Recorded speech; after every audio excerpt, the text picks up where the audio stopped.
Some governments will actually pay you a return on your residency or citizenship investment. We're talking annual yields as high as 35% on bonds that double as your ticket to freedom and optionality. IMI compared 6 of these bond-based programs, from stable European options paying 2% to one country where the yield sounds too good to be true. We rank them from lowest to highest yield, so stick around till the end.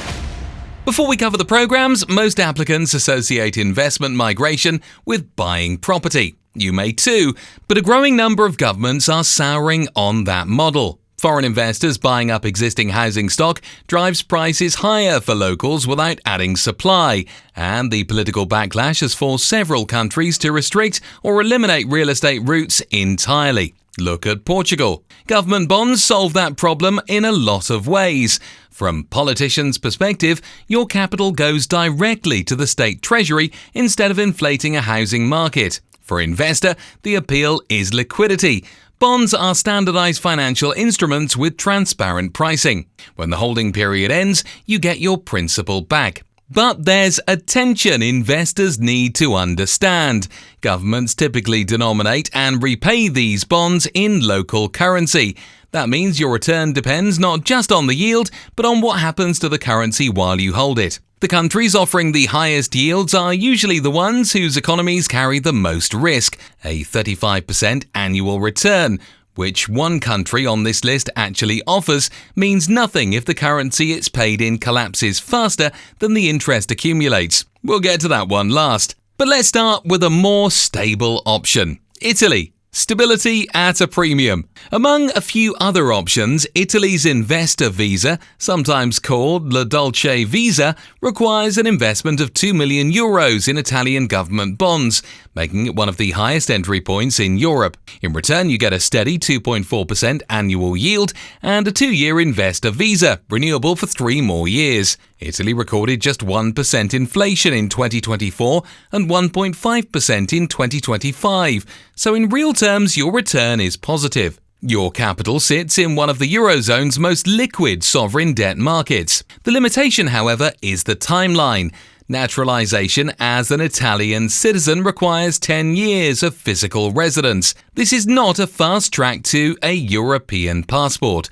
Rather, it's a long-term lifestyle commitment with minimal physical presence requirements, backed by a modest but reliable return. For investors who want European residency in a stable, mature economy and don't mind parking €2 million for at least 5 years to qualify for PR, Italy delivers exactly what it promises. Now, Greece's Golden Visa program asks for €500,000 in government bonds with at least a 3-year maturity. The 10-year yield is 3.4% annually, with inflation at 2.9% in 2025, which means your return is barely positive. To convert the Golden Visa renewable permanent residency into eventual citizenship, you need to hold the investment for at least 5 years while living in Greece as a tax resident for another 2 years. If that's not a high enough barrier, you'll also need to learn Greek and prove significant ties with Greek society to qualify. That's a meaningful commitment, but Greece offers something many other European jurisdictions do not, a variety of attractive tax regimes. If you want to compare Greece's bond route against its real estate options and see which Golden Visa qualifying properties are on the market, IMI Real Estate lists only properties that qualify for residency or citizenship programs. Worth checking out at imidaily.com/IMI Real Estate. Indonesia. Temporary access. Decent yield. Now to Southeast Asia, where Indonesia's Golden Visa accepts government bond investment starting at $350,000 for a 5-year residency permit. The yield is more than 6% annually, and inflation averaged just 1.9% in 2025, giving you a healthy return on your investment. On paper, that's a strong combination. In practice, there's a hard ceiling on what this investment buys you. Indonesia's bond route leads only to temporary residency. There's no pathway to permanent residency or citizenship through the Golden Visa channel. For investors who want a base in Southeast Asia's largest and growing economy and a respectable yield while they hold, this could work. If your end goal is a permanent second home or passport, Indonesia won't get you there. The Middle Eastern country of Jordan requires $1 million in government bonds held for 5 years to qualify directly for citizenship. That's a steeper entry point than others on this list, but the 10-year bond yield is 5% annually. Inflation ran at just 1.7% in 2025, producing a return around 4 or 5%. The trade-off is obvious here. $1 million is more than double what the next country on this list charges. Jordan is pricing itself as a premium option in the Middle East, banking on its political stability and moderate economic environment to justify the cost. And remember, this is direct citizenship in a potential future member of the increasingly powerful and popular GCC settlement bloc. If your priority is a Middle Eastern citizenship with minimal economic volatility, Jordan can deliver. If price sensitivity matters more than stability for you, though, the next two countries on this list can offer more aggressive terms, especially the last one. IMI's program Encyclopedia, by the way, covers nearly 300 residency and citizenship programs across 140 countries. You can sort, filter, and compare options that match your budget and goals at imidaily.com/IMI program pages. Sri Lanka, high yield, high caution. Sri Lanka's investor visa program offers bond investments from $300,000 for a 5-year residency permit or $500,000 for 10 years. The annualized yield is more than 11%, the second highest on this list. Now that number demands context. Sri Lanka defaulted on its sovereign debt in 2022. The country's economy collapsed, and while recovery is underway, the scars are fresh. In 2025, Sri Lanka entered deflation, with inflation at -2%, driven by currency appreciation and falling energy costs. Deflation sounds great for bondholders on the surface. Your return is even higher than the nominal yield.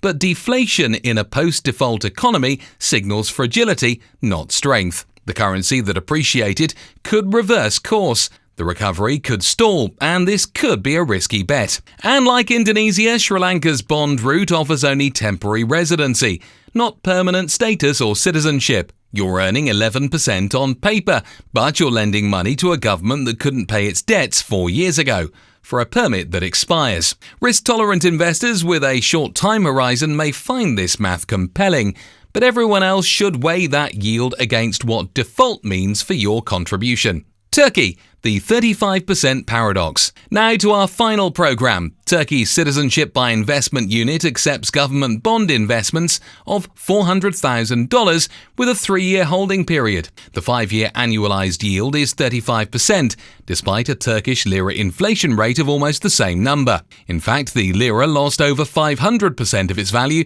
between 2020 and 2025. No, none of those data points are typos. Turkey used to offer a cushion for investors through something called the KKM, a government-backed currency protection program that compensated depositors when the lira's decline outpaced their interest rate. In August 2025, the central bank terminated it. Istanbul-based IMI pro Aaron Hawker had warned against relying on it even when it existed. His reasoning was that the protection only covered 2 years on a 3-year investment term. I've watched the Turkish lira tank for 30 years, Hawker told IMI. It can devalue 100% overnight. With KKM gone, there is zero currency protection on any lira-denominated instrument. A 35% yield means nothing if the currency it's denominated in loses 40% of its purchasing power in the same year. Your return could be deeply negative, even as the nominal numbers look extraordinary.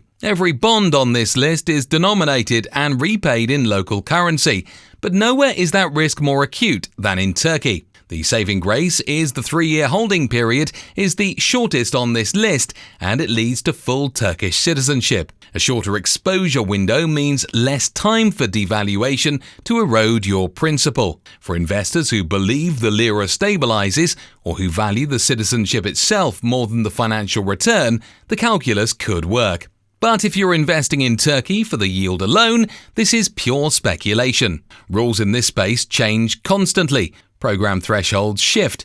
Yields fluctuate and governments add or remove investment routes with little warning. If you want to stay ahead of those changes, IMI Daily's newsletter delivers program updates, changing requirements and policy shifts as they happen. Subscribe at imidaily.com/newsletter. Every bond on this list offers both yield and risk. The question for most investors isn't which bond pays the most, it's which risk profile matches yours. Now, bonds aren't the only way to get residency for a passive investment. We made a video covering 11 countries where you can park less than $100,000 in passive real estate or bank deposits and walk away with the right to reside there. If low-cost passive residency is what you're after, that's the video on your screen now. Subscribe for more on global mobility and investment migration from the industry's leading source.